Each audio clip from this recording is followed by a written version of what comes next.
Dr David Adler, Australian Jewish Association.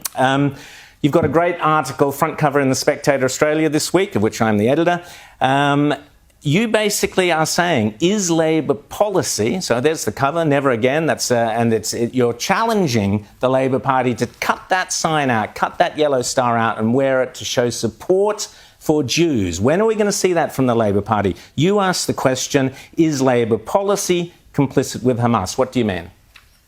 Rowan, firstly, whoever designed that cover is a genius. It didn't come from me. Sarah Dudley, yep. The yellow star with the words never again, and the particular style of the font is similar to the style of the Hebrew script used in a Torah scroll. So it is a really, really powerful message. Everybody should see the cover, obviously, by The Spectator magazine as well.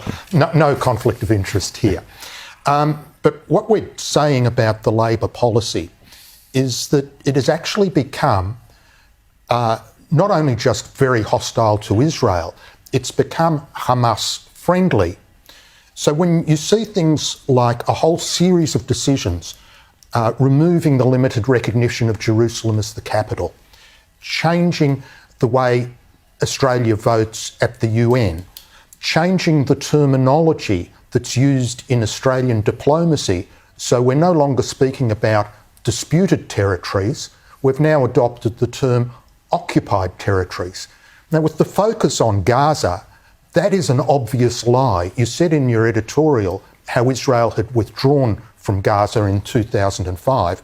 There is not a single Jew resident in Gaza. This would have to be the world's only occupation with no occupation. It's a bit like that old Clayton's drink, the drink you have when you're not having a drink. And then it goes on to something directly harmful. The Labor Party in the budget doubled the foreign aid to Palestinian territories from 35 to 70 million. And even since the 7th of October, when that horrific Hamas terrorism occurred, there have been further announcements of $10 plus $15 million in additional aid. Now, I understand, however well-intentioned that someone might be and want to help disadvantaged people, it's very naive. 100% of the distribution in Gaza is controlled by Hamas. If Australian aid turns up in whatever form, food, water, medicines, however it's delivered, if Hamas wants to take it for the purpose of replenishing its stock in the tunnels for its jihadists, it is taken. Australia... We have no say in where that money ends up. Exactly. So a number of things. The local effect, you've also touched on. By changing Australia's official position, it is legitimising the hatred of Israel in Australia and pouring petrol on the flame of anti-Semitism. So we are very disappointed, and we're calling on the Labor government, if you don't want to stand actively with the traditional ally, Israel, at least stop the things that are doing harm. Stop sending money over there, resources over there, which are grabbed by Hamas. You also mentioned, of course, Penny Wong, poster child of Quds Network, Quds News Network, I believe they're called, Correct. Who applauded her decision. I think we've got a photo of that. There she is. That's the Quds News Network, Hamas-affiliated or supported outfits, praising Penny Wong's decisions there as Foreign Minister, correct? Absolutely correct. And I think this is the first time an Australian minister has been put on the poster of Hamas.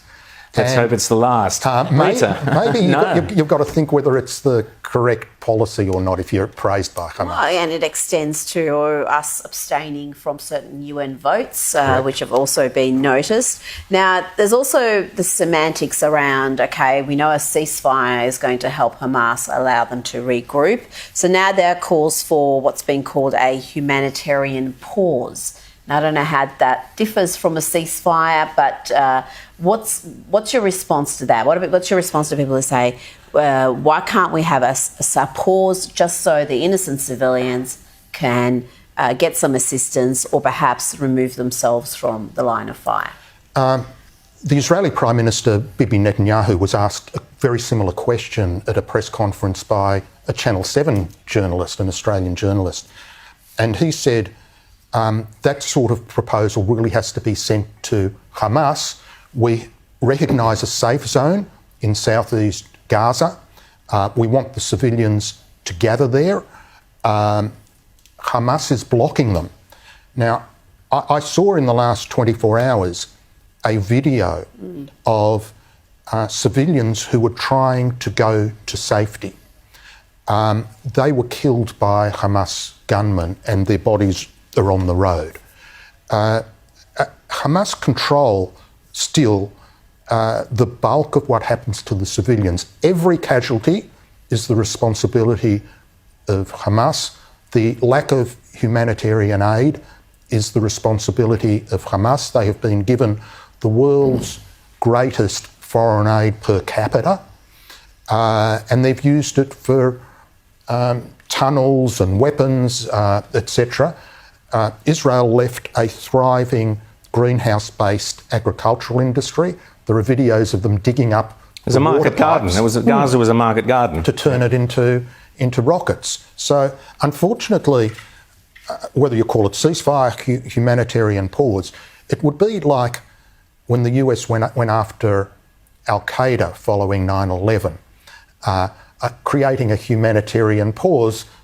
The only thing that would happen is that Al-Qaeda would have regrouped.